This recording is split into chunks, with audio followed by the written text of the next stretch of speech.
Hello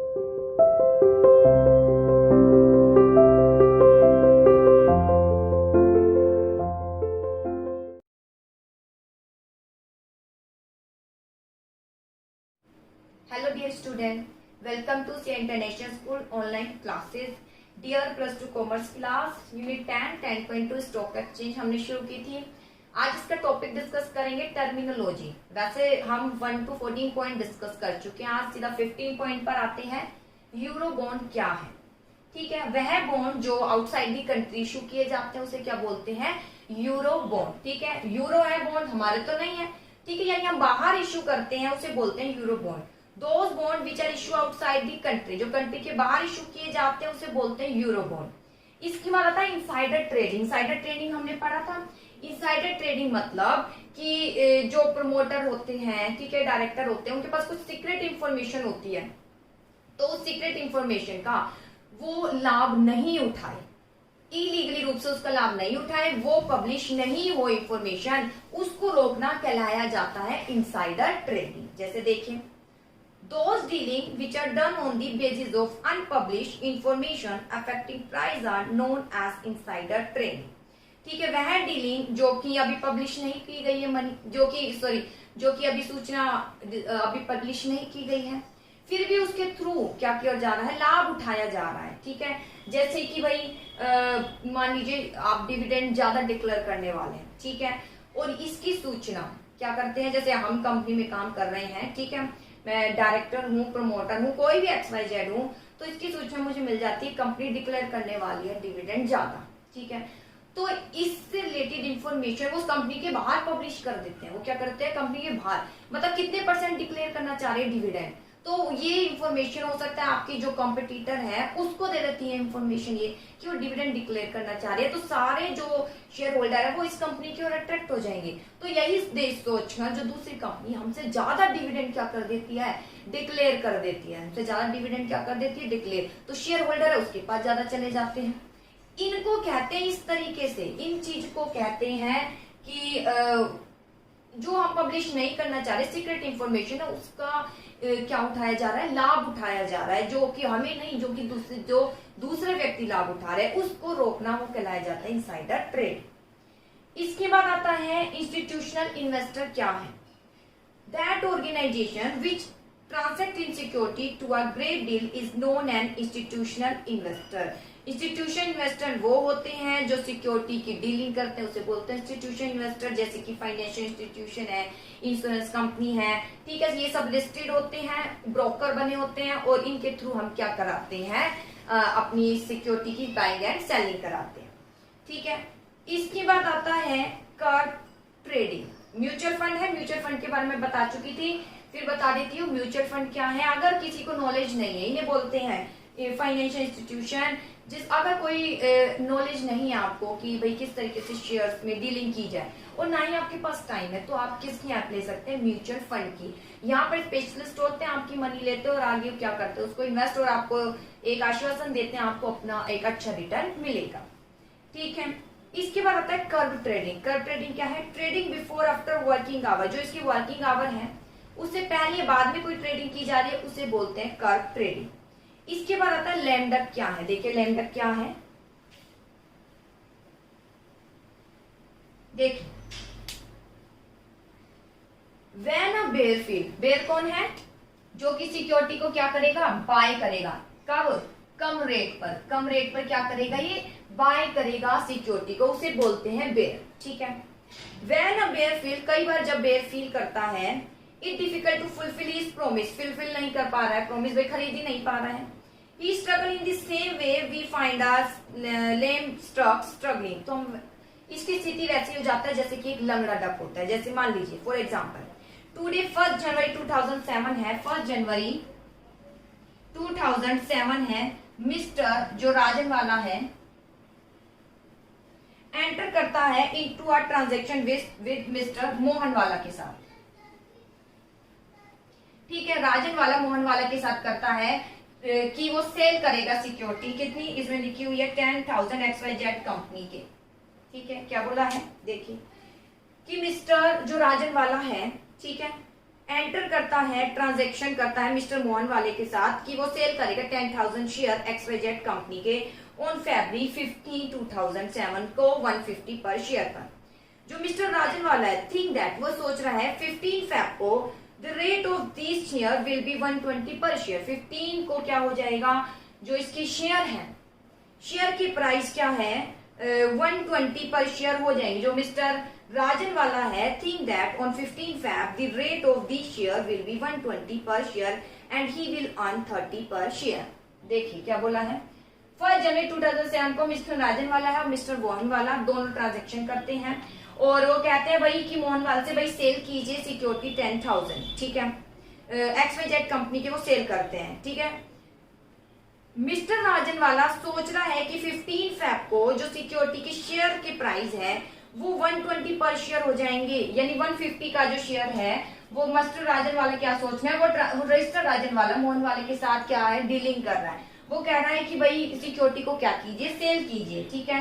वो ये सोचकर कर रहा है कि जिस दिन सेल की जाएगी उस दिन 150 नहीं रहेगा, उस दिन प्राइस कितना हो जाएगा, 130 हो जाएगा, या आप कह लीजिए 120, और कितने का लाभ प्राप्त करेगा, 30 रुपीज में ये क्या प्राप्त करेगा, लाभ। लेकिन ऐसा नहीं होता, जिस दिन डीलिंग होती है तो 150 नहीं बल्कि उससे ज्यादा हो जाता है। अगर 180 हो जाता है तो 30 रुपीज का इसे क्या हो जाएगा, लॉस। तो इसे बोलेंगे कि उसकी स्थिति क्या हो चुकी है, एक लंगड़े बतख की तरह, ठीक है। ये है लेम डक, यानी बेर है जो कि कम रेट पर परचेजिंग के लिए क्या होते हैं, तैयार होते हैं।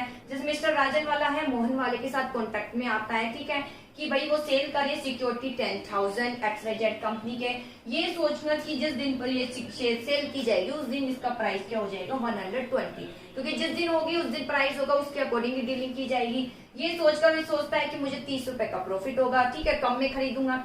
लेकिन अचानक इसके एक्सपेक्टेशन से परे हो जाता है, 150 की जगह 180 हो जाता है प्राइस, तो उसे 30 का उठाना पड़ेगा लॉस। तो इसकी स्थिति हो जाएगी लंगड़े बतख की तरह। इसके बाद आता है ओड लोड क्या है, देखिए ओड लोड क्या है,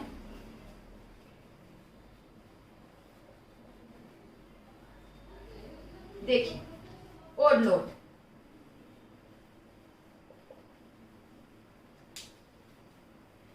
in a stock exchange share of any company can be sold purchased in a specific number। Stock exchange में जो कंपनी होती है उसके शेयर्स परचेज किए जाते हैं, खरीदे जाते हैं कई नंबर में। This specific number can not be same for different company के लिए सेम भी हो सकते हैं और सेम नहीं भी हो सकते। जैसे कि share of any company can be sold purchase in multiple of 100। जैसे आप अकाउंट में करते हैं, शेयर कितने का है, 100 का है, 10 का है, ठीक है, इस तरीके से आप पढ़ते हैं। आगे देखिए, share of any company cell purchase multiple 100 में किए जाते हैं, या 50 में, या 10 या 5 रुपीज का। This type of share load is trading load, या 100 का है, 50 का है, ठीक है, 50 का है, 10 का है, 5 का, इसमें जो ट्रेडिंग की जाती है उसे क्या बोलते हैं, ट्रेडिंग लोड। इसे क्या बोलते हैं, ट्रेडिंग लोड। इसमें जो ट्रेडिंग की जाती है 100, 50, 10 और 5 में जो ट्रेडिंग की जाती है उसे बोलते हैं ट्रेडिंग लोड। इसके बाद देखिए, but if these share not sold and purchase in above mention, अगर ये ऊपर वाले मेंशन में नहीं किए जा रहे, इसके अलावा अगर जारी किए जा रहे हैं तो उसे क्या बोलेंगे, ओड लोड। अगर इस नंबरों में नहीं किए जा रहे, इसके अलावा जारी किए जा रहे हैं, 2 रुपीज में है, 3 का 1 किया जा रहा है, तो उसे बोलते हैं ओड लोड। उसे क्या बोलते हैं, ओड लोड, ठीक है। लोड क्या बोलेंगे, जब 100, 50, 10 या 5 में जारी के मल्टीपल में जारी किए जाएंगे, 5 का 1 है, 10 का 1 है, 50 का 1, तो उसे बोलेंगे ट्रेडिंग लोड, यानी लोड बोलेंगे। वही इसके अलावा कोई जारी किए जाते हैं तो उसे बोलते हैं ओड लोड, ठीक है। जैसे कंपनी इशू करती है शेयर लोड में, लोड यानी 10, 50, 100, ठीक है। बट मैनी टाइम, कई बार company give bonus shareholder को बोनस शेयर देती है, खुश होकर उसे कहती है कि हम आपको बोनस शेयर दे रहे हैं, यानी शेयर आपको एक पैसे ना देकर शेयर दे रहे हैं। पैसे ना देकर हम क्या दे रहे हैं, शेयर आपके साथ में ओनरशिप का एक ओनरशिप का दर्जा दे रहे हैं, तो बोनस शेयर दे देते हैं। फॉर इंस्टेंस शेयर होल्डर जिसके पास 100 शेयर है, 2 बोनस शेयर उनको प्राप्त हो जाते हैं, तो 100 तो है और 2 बोनस शेयर 2 और मिल गए हैं, ठीक है। तो इसे 2 बोनस शेयर को हम क्या कहेंगे, ओड लोड्स। वैसे 100 के मल्टीपल में बेचे जाते हैं, 100 के बहुत सारे बेचे जाते हैं, 50 के, 10 या 5, अभी 2 के बेचे जा रहे हैं तो उसे बोलेंगे हम ओड लोड्स, ठीक है। यानी 2 जो है शेयर 2 इच बेचे जा रहे हैं, 2 share in odd loads. The concept of odd load stand abolish in the depository system, now market lot become 1 share। अब ये सिस्टम खत्म हो चुका है, अब सिर्फ एक ही है जो कि ये 100 या 50 कितने भी इसको मल्टीपल में आप बेच सकते हैं, कितने भी आप बेच सकते हैं। लेकिन अगर इन्हीं के साथ बोला जाता है 2 शेयर बेचे, यानी संख्या है सिर्फ 2, संख्या कितनी है, केवल 2 संख्या है, तो उसे बोलेंगे हम ओड लोट्स। ठीक है, अब आता है पुट ऑप्शन। क्या है? यह वह कॉन्ट्रैक्ट है जो ऑप्शन होल्डर और ऑप्शन सेलर के बिटवीन किया जाता है। ऑप्शन होल्डर है, पहले होल्डर को मिल रहा था और ऑप्शन सेलर को है। इससे पहले भी हमने पढ़ा था कॉल ऑप्शन था, यह है पुट ऑप्शन। पुट ऑप्शन किसको मिलेगा? सेलर का, कि प्री डिसाइडेड डेट पर वो सेल करना चाह रहा है, नहीं इसके लिए उसे एक देनी पड़ेगी फीस। ठीक है, इसे पुट ऑप्शन होल्डर को सेल करना चाह रहा है या नहीं करना चाहिए प्री डिसाइडेड डेट पर, तो इसके लिए एक राइट मिल जाएगा, लेकिन उसको पे करनी पड़ेगी फिक्स फी। इसके बाद आता है सेबी। क्या है? यानी security exchange board of India. यह वो ऑर्गेनाइजेशन है विच कंट्रोल, जो कंट्रोल करती है स्टॉक एक्सचेंज पर और प्रोटेक्ट करती है इन्वेस्टर के हितों को। फुल नेम इसका security exchange board of India है। The organisation start after closing control of capital issue. ये control of capital issue act था, पहले वो लागू था, उसको खत्म करके सेबी को लागू किया गया। और इसके क्या क्या कार्य है वो हम पढ़ चुके हैं। रेगुलेटरी फंक्शन है, प्रोटेक्टिव फंक्शन है, ठीक है, डेवलपमेंट फंक्शन है। इसके बाद आता है सिक्योरिटी। क्या है? तो सिक्योरिटी बेटा जो हम शेयर डिवेंचर ये खरीदते हैं वो है। लिटरल मीनिंग सिक्योरिटी एक पेपर है जो रिप्रेजेंट करता है फाइनेंशियल क्लेम जिसके आधार पर हम फाइनेंस ले रहे हैं। ठीक है, जैसे कि शेयर है, डिवेंचर है या सेमी कोई सर्टिफिकेट है।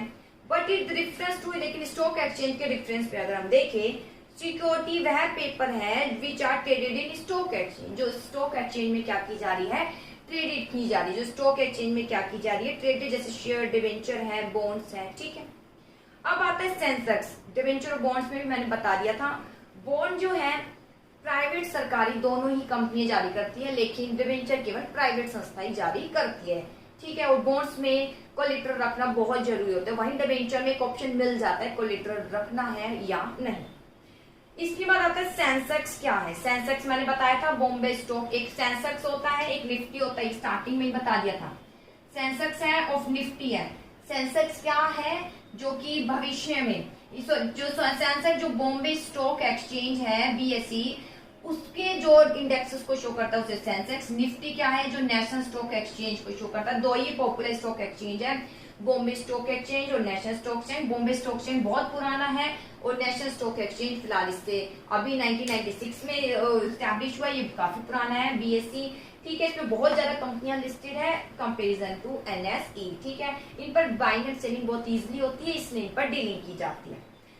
ठीक है, इसके बाद सेंसेक्स जो है 30 कंपनी, सेंसेक्स यानी 30 सेंसिटिव, ठीक है, यानी 30 कंपनी के आधार पर इन पर जो इंडेक्स जारी किए जाते हैं सेंसेक्स। निफ्टी 50 कंपनी के आधार पर क्या किए जाते हैं, एक डेटा जारी किया जाता है, उसे बोलते हैं निफ्टी।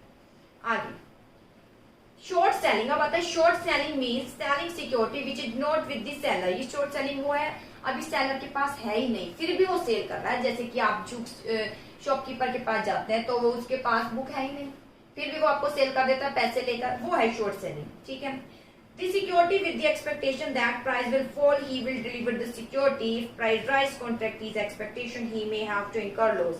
ये क्या शॉर्ट सेलिंग मतलब कि सिक्योरिटी सेल कर देता है विच इज नॉट विद, जो सेलर के पास है नहीं, इस एक्सपेक्टेशन से सेल कर देता है कि पीछे से यानी दूसरे व्यक्ति से कम प्राइस पर खरीद कर फिर इसको ज्यादा पर अब जो है बोल दिया उस पर सेल कर दूंगा। लेकिन अगर गलत हो जाता है, आगे से ही महंगा मिलेगा, तो इसे क्या उठाना पड़ेगा, लॉस उठाना पड़ेगा। फिर आता है स्पेक्यूलेटर। स्पेक्यूलेटर वह व्यक्ति होते हैं who don't actual sale purchase security but transaction, जो ना तो सिक्योरिटी की सेल परचेज, मेनली का सेल परचेज किस लिए कर रहे हैं, ये सिर्फ सट्टेबाजी के लिए, प्रॉफिट अर्न करने के लिए। who don't actually, जो एक्चुअली सेल सिक्योरिटी परचेज नहीं करते लेकिन ये परचेज इसलिए कर रहे हैं ताकि जैसे सिक्योरिटी के प्राइस चेंजेस होंगे तुरंत सेल कर देंगे, तुरंत क्या करेंगे, परचेज करेंगे और प्रॉफिट कमाएंगे, इसे बोलेंगे स्पेक्यूलेटर। इसके बाद लास्ट आता है स्टैक। क्या है? ये भी एक प्रकार का स्पेक्यूलेटर है। ये मार्केट में आता है, ये क्या करता है, ये ना तो परचेज करता है और ना ही क्या करता है, सेल करता है सिक्योरिटी। ये सिर्फ प्राइस बढ़ने का इंतजार करता है। ये एप्लीकेशन देता रहता है, जैसे आपने अकाउंट में पढ़ा, एप्लीकेशन देता रहता है शेयर्स के लिए। ठीक है, जैसे ही एप्लीकेशन देता रहता है, मान लीजिए बहुत ज्यादा एप्लीकेशन आ गई तो डिमांड ज्यादा है, सप्लाई कम, तो शेयर के प्राइस बढ़ जाते हैं।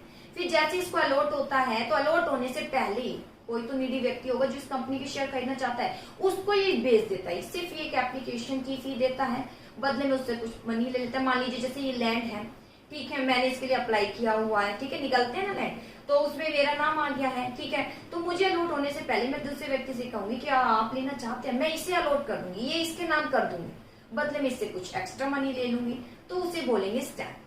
देखिए ये स्पेकुलेटर ना तो परचेज करते हैं ना ही सिक्योरिटी को सेल करते हैं, ये केवल एप्लीकेशन के ही पैसे देते हैं।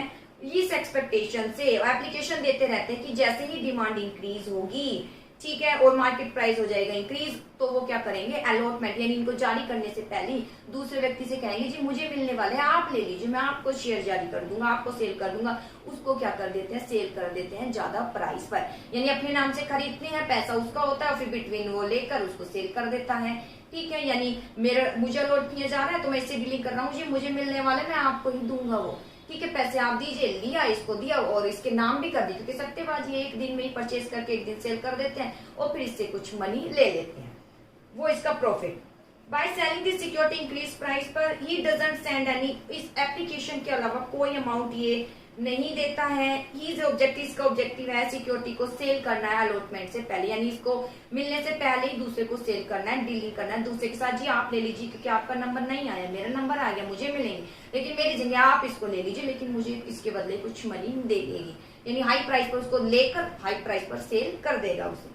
In this manner he invest is minimum amount, वो केवल मिनिमम अमाउंट ही इसमें इन्वेस्ट करता है, और अगर प्राइस इसके अगेंस्ट जाते हैं तो उसको क्या उठाना पड़ता है, लॉस। इसे बोलते हैं स्टैम्प। एक सिंपल वर्ड में ना तो परचेज करते हैं ना ये सेल करते हैं, ये क्या करते हैं, प्राइस बढ़ाने का इंतजार करते हैं, एप्लीकेशन देते रहते हैं, एप्लीकेशन बहुत सारी हो जाती है शेयर्स की, तब फिर क्या करते हैं, जैसे सिक्योरिटी के प्राइस बढ़ते हैं, अगर इन्हें अलॉट हो जाते हैं, ठीक है, तो फिर ये क्या करते हैं, एक और व्यक्ति को लेते हैं, उसे कहते हैं जी आप ले लीजिए ये शेयर, मुझे नहीं लेना लेकिन मेरे नाम होने वाले हैं, तो फिर क्या करती हैं कि उसको सेल कर देते हैं ज्यादा प्राइस पे, यानी उसके नाम करवा देते हैं, बदले में जो है क्या ले लेते हैं, मनी ले लेते हैं उससे, वो उसका प्रॉफिट कहलाया जाता है, वो कहलाया जाता है stamp. I hope topic clear हुआ होगा, ठीक है, फिर भी कुछ समझ नहीं आए तो पूछ ही सकते हो।